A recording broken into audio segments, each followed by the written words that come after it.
Jadi harapannya nanti kita akan menghasilkan sebuah buku yang cukup tebal berisi 5.000 pantun pendidikan, dan itu nanti kita jadikan cover, kita persembahkan untuk bangsa Indonesia.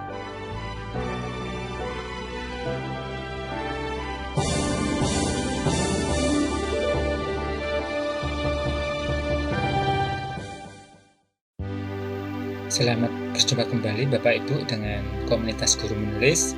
Saya Wakil Jikir Jokarsinati, koordinator komunitas guru menulis.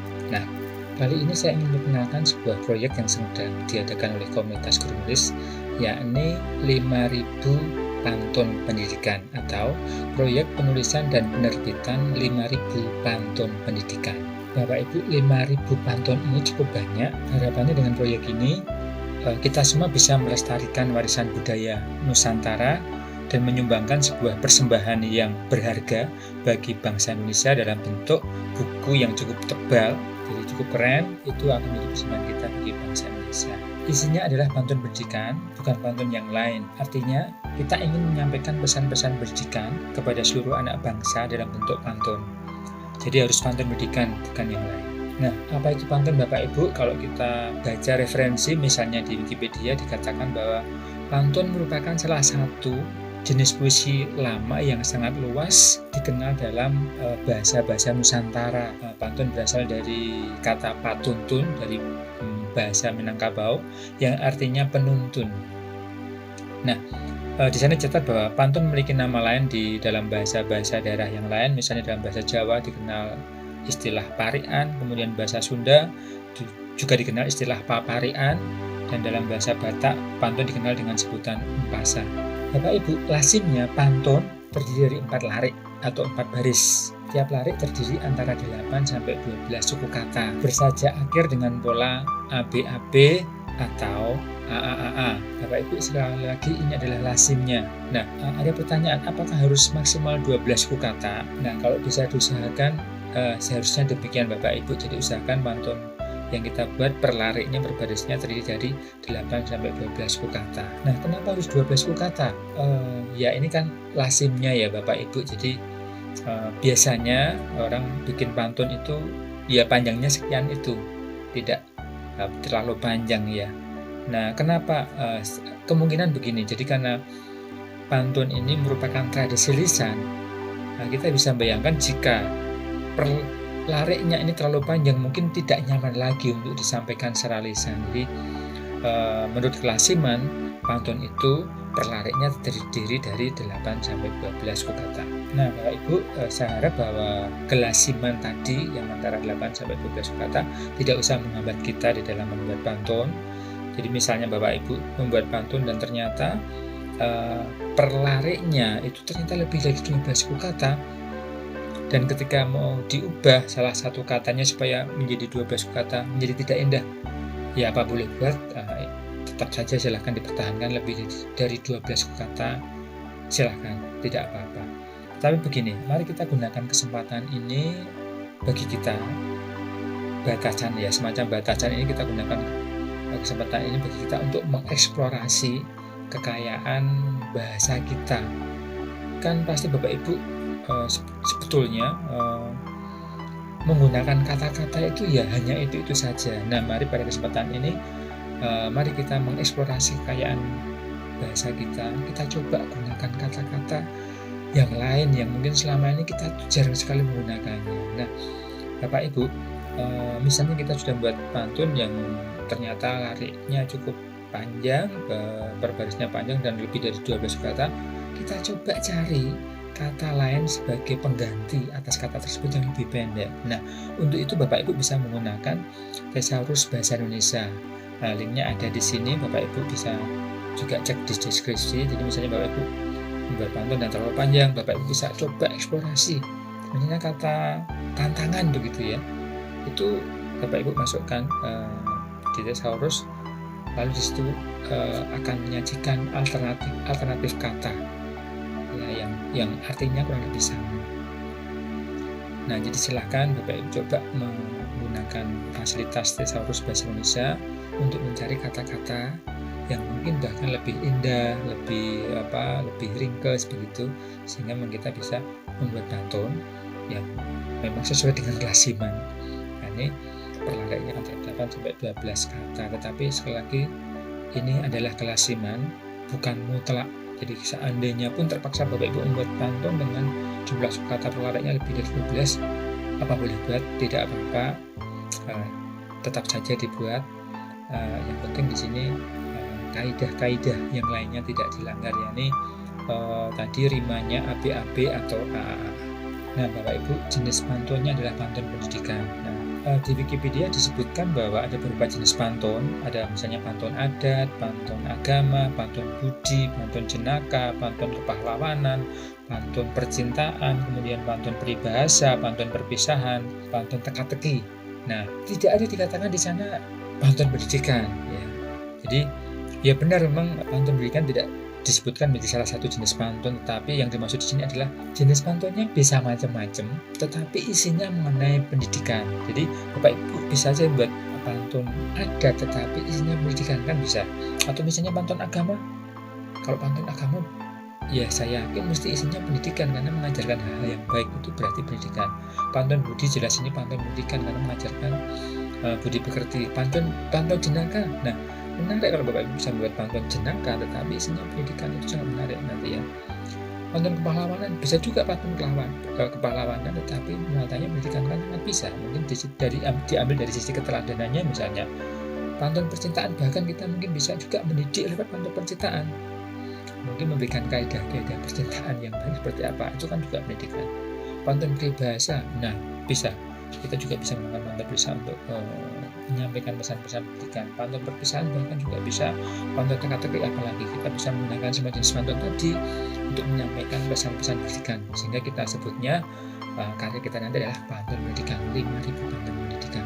Nah, pendidikan itu sendiri kan sangat luas ya Bapak Ibu. Itu bisa berupa nasihat kebaikan, nasihat keagamaan, atau pesan kebijaksanaan, atau pelajaran kehidupan, bisa juga berupa teguran, larangan, himbauan, peringatan, pengungkapan wawasan, dan lain sebagainya. Nah, sebenarnya ini sangat melekat dengan hakikat pantun itu sendiri Bapak Ibu, karena pantun itu tidak dimaksudkan murni sebagai karya imajinasi, karya kreatif imajinasi, tetapi terutama untuk menyampaikan pesan. Jadi pantun itu pada awalnya memang digunakan untuk menyampaikan pesan, untuk menjaga dan memperkenalkan nilai-nilai kehidupan, nilai-nilai yang luhur, nilai-nilai yang dihidupi di suatu masyarakat. Jadi kenapa pantun ini kan Bapak Ibu, sekali lagi ini sangat melekat dengan hakikat pantun sendiri, yang pantun itu diciptakan dengan maksud dan tujuan untuk menyampaikan pesan-pesan, nilai-nilai yang dihayati di masyarakat. Jadi pantun pendidikan ini pasti akan sangat sesuai dengan hakikat pantun itu sendiri. Nah, sekarang Bapak Ibu kita masuk ke struktur pantun. Nah, pantun itu terdiri dari 4 larik atau 4 baris. 2 larik atau 2 baris pertama itu disebut sampiran. Kemudian 2 baris atau 2 larik yang kedua itu merupakan isi. Nah, sampiran berisikan hal-hal yang berkaitan dengan kehidupan sehari-hari, itu sampiran. 2 larik terakhir merupakan jantung atau isi pantun yang berisi pesan-pesan yang ingin disampaikan. Nah, fungsi sampiran menurut Sultan Qadir Al-Syahbana merupakan persiapan rima dan irama agar pendengar atau pembaca itu bisa memahami isi pantun dengan mudah. Itu isi sampiran, tujuan sampiran. Saya ambil contoh dari Wikipedia. Nah, di sini ada pantun bunyinya, air dalam bertambah dalam, hujan di hulu belum lagi teduh, hati dendam bertambah dendam, dendam dahulu belum lagi sembuh. Nah, ini contohnya.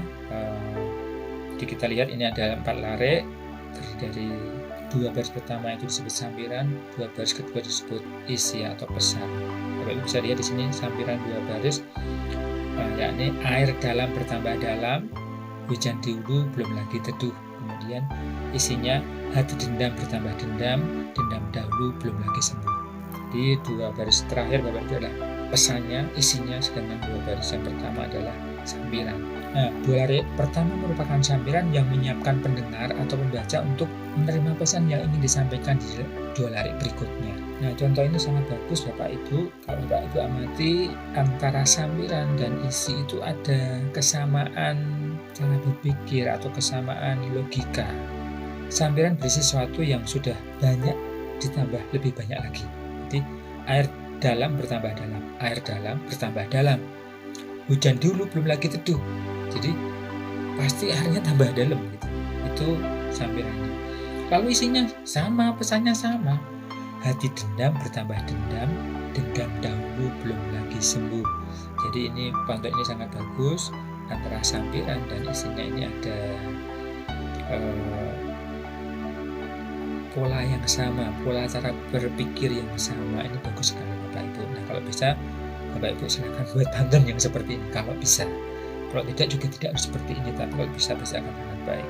Intinya Bapak Ibu, sampiran itu adalah sesuatu yang digunakan untuk menyiapkan pendengar atau membaca menerima isi pesan yang mau kita sampaikan. Nah Bapak Ibu, sekarang mengenai rima. Rima keempat baris itu adalah ABAB. Artinya apa? Larik pertama dan larik ketiga harus berakhiran dengan bunyi vokal yang sama. Dalam contoh ini larik pertama berakhiran dengan kata dalam dan larik ketiga berakhiran dengan kata dendam. Sama-sama dalam, dendam, ya, itu bunyinya sama. Kemudian larik kedua dan larik keempat juga harus berakhir dengan bunyi vokal yang sama. Dalam contoh ini larik kedua berakhiran dengan kata teduh, dan larik keempat berakhiran dengan kata sembuh. Jadi ada bunyi di situ ya. Ini yang dimaksud dengan rima. Yang dimaksud dengan kesamaan rima di sini adalah kesamaan bunyi vokalnya Bapak Ibu. Ini yang terutama. Kalau misalnya bisa ada kesamaan baik bunyi vokal maupun konsonan akan menjadi lebih baik. Tetapi yang utama adalah bunyi vokalnya. Tapi sekali lagi kesamaan yang diminta adalah kesamaan bunyi vokal. Dan kesamaan rima ini hanyalah di ujung baris saja Bapak Ibu. Jadi dalam contoh di sini maka yang sama hanya bunyi di ujung kata terakhir saja. Jadi di contoh ini air dalam bertambah dalam, ada bunyi lam atau am. Lalu di baris ketiga ada hati dendam bertambah dendam, ada bunyi di dam ya. Kemudian hujan dulu belum lagi teduh, ada bunyi teduh, dendam dahulu belum lagi sembuh. Nah, itu yang diminta kesamaan rimanya atau bunyinya itu yang di ujung Bapak Ibu. Tapi coba Bapak Ibu perhatikan contoh ini ya Bapak Ibu ya. Contoh ini itu bagus sekali karena kesamaan rimanya tidak hanya di ujung, tapi juga ada di dalam, di tengah-tengahnya itu juga ada kesamaan rima. Coba perhatikan Bapak Ibu. Air dalam bertambah dalam. Hujan dulu belum lagi teduh. Kemudian isinya bunyinya juga sama. Hati dendam.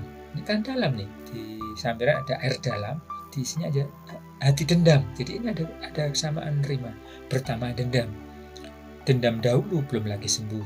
Sementara tadi sampiran hujan dulu belum lagi teduh, sekarang isinya dendam dahulu belum lagi sembuh. Nah ini bagus sekali Bapak Ibu, pantunnya, contoh pantunnya bagus sekali. Jadi rimanya tidak hanya di ujung tetapi juga ada di dalam. Ini bagus sekali. Kalau Bapak Ibu bisa membuat pantun seperti ini bagus. Jadi ada rima dalamnya, juga ada rima ujungnya, itu bagus sekali. Ini ada contoh lain Bapak Ibu, pantun yang memiliki rima baik di ujung maupun di dalam. Limau purut lebat di pangkal, sayang selasih condong uratnya. Angin ribut dapat ditangkal, hati kasih apa obatnya. Baik di dalam maupun di ujung ada rimanya, itu bagus sekali Bapak Ibu. Lagi contohnya, nasi lemak buah bidara, sayang selasih saya lurutkan, buang emak buang saudara, kerana kasih saya turutkan. Ini juga bagus, jadi dalam dan ujung itu berima. Nah, kalau Bapak Ibu bisa berpantun yang memiliki kesamaan bunyi atau rima baik di ujung maupun di dalam, maka sekali lagi itu akan sangat bagus. Tetapi sekali lagi yang utama adalah rima di ujung, dan yang harus sama itu vokalnya Bapak Ibu. Ini semisal nggak bisa vokal dan konsonannya sama, ya minimal itu vokalnya sama. Kalau bisa ada rima di dalam, wah itu sangat bagus lagi. Nah, lalu apakah rimanya harus ABAB? Bagaimana dengan contoh berikut ini? Coba-coba menanam mumbang, moga-moga tumbuh kelapa. Coba-coba bertanam sayang, moga-moga menjadi cinta. Ini contoh pantun percintaan, saya ambil dari Wikipedia Bapak Ibu. Nah, ujung dari semua baris ini berakhiran dengan vokal A. Nah, ini boleh tidak? Ini boleh karena ini masuk rima yang A, A, A, A. Jadi rima pantun boleh A, B, A, B, tetapi juga boleh A, A, A, A, tidak masalah, tidak harus A, B, A, B. Bisa juga A, A, A, A. Artinya apa? Semuanya baris tadi berakhiran dengan bunyi vokal yang sama. Bisa A, A, A, A. Misalnya di sini ya, itu kan cuma pakai akhiran A. Coba-coba menanam mumbang, moga-moga tumbuh kelapa. Coba-coba bertanam sayang, moga-moga menjadi cinta. Nah, mengenai rima sendiri ada beberapa jenis Bapak Ibu. Ada rima sempurna. Rima sempurna artinya seluruh suku berakhir dengan rima yang sama. Contohnya, berakit-rakit ke hulu, berenang-renang ke tepian. Bersakit-sakit dahulu, bersenang-senang kemudian. Ini rimanya sempurna. Kenapa? Karena baris pertama berakhiran dengan suku kata lu dari kata hulu, kemudian baris ketiga juga berakhiran dengan suku kata lu dari kata dahulu. Ini disebut rima sempurna. Kemudian baris kedua berakhiran dengan suku kata an dari kata tepian. Kemudian baris terakhir bersenang-senang kemudian juga ada bunyi an dari kata kemudian. Ini disebut rima sempurna. Bapak Ibu boleh membuat pantun seperti ini dengan rima sempurna. Bagus. Jenis rima yang lain adalah rima tak sempurna Bapak Ibu. Artinya apa? Hanya sebagian suku akhir yang sama. Sebagian suku akhir. Tidak semuanya, hanya sebagian suku. Contohnya, coba-coba menanam mumbang, moga-moga tumbuh kelapa. Coba-coba bertanam sayang, moga-moga tumbuh cinta. Nah, di baris pertama itu suku katanya bang dari kata mumbang. Tetapi baris ketiga suku katanya bukan bang tetapi yang dari kata sayang. Ini boleh. Rima tak sempurna, boleh. Kemudian baris kedua berakhiran dengan suku kata pa dari kata kelapa. Tetapi baris keempat berakhiran dengan suku kata ta dari kata cinta. Boleh. Ini disebut rima tak sempurna. Bapak Ibu juga boleh membuat pantun dengan rima tak sempurna. Kemudian juga ada yang disebut dengan rima mutlak.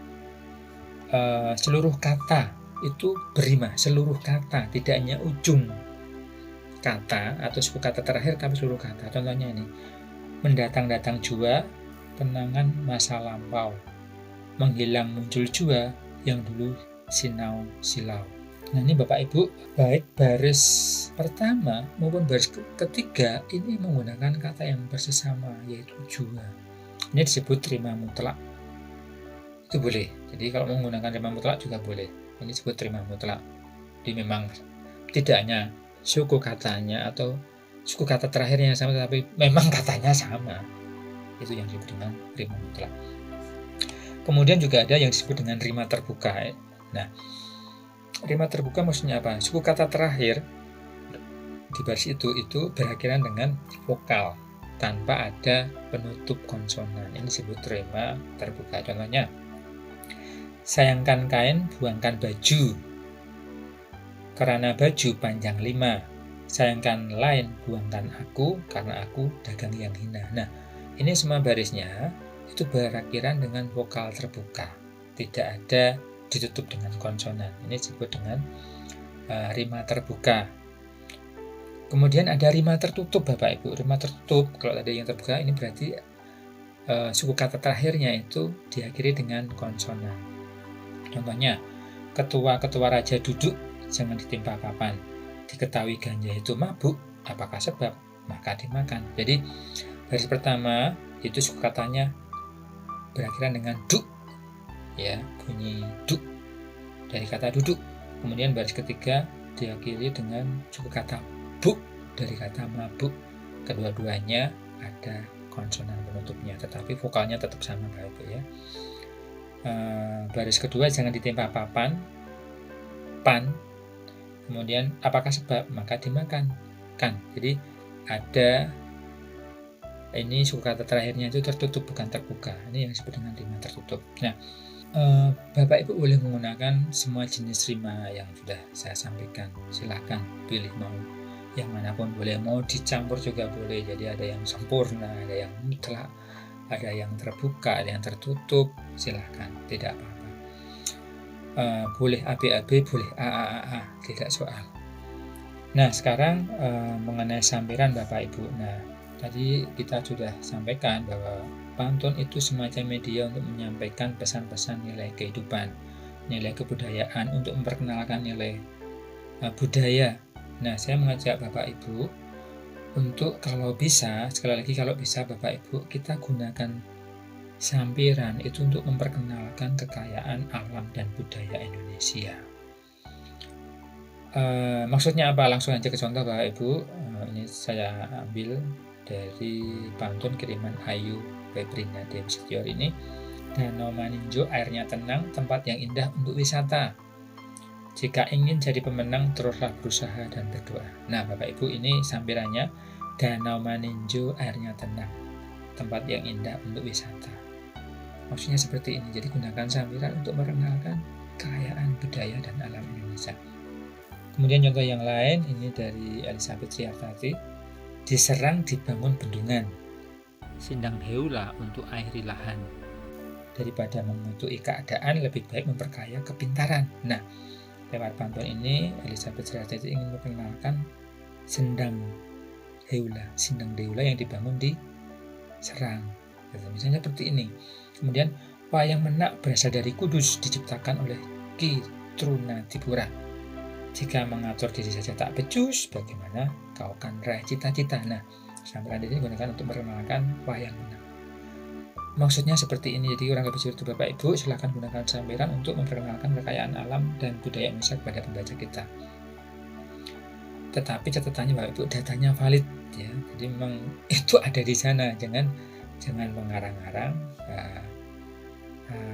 asal menggunakan kata atau nama geografis atau tempat yang terkenal, tetapi ternyata datanya nggak valid. Harus valid. Misalnya ya di Serang itu memang ada benar-benar sindang heula. Kemudian di Kudus memang ada benar-benar wayang menak. Lalu Danau Minanjau itu memang ada gitu ya. Catatannya itu. Jadi kita memperkenalkan kekayaan alam dan budaya kita di dalam sampiran kita kepada pembaca. Kalau bisa Bapak Ibu, kalau tidak bisa ya sudah, kita buat sampiran yang umum, tidak masalah juga. Tapi kalau bisa Bapak Ibu, sekali lagi mari kita gunakan sampiran untuk memperkenalkan kekayaan alam dan budaya Indonesia. Nah, berapa jumlah pantun yang harus dikirimkan Bapak Ibu? Sebetulnya tidak ada batasan Bapak Ibu, tetapi minimal 10 pantun. Minimal 10 pantun. Lalu maksimalnya berapa? Maksimalnya tidak ada batasan Bapak Ibu, tetapi yang Bapak Ibu harus pahami bahwa ini proyek penerbitan. Dengan pembiayaan barang kita akan persembahkan ini bersama, termasuk biayanya juga kita bareng-bareng tanggung. Asalkan Bapak Ibu sanggup membiayainya, boleh mengirimkan sebanyak-banyaknya pantun, boleh.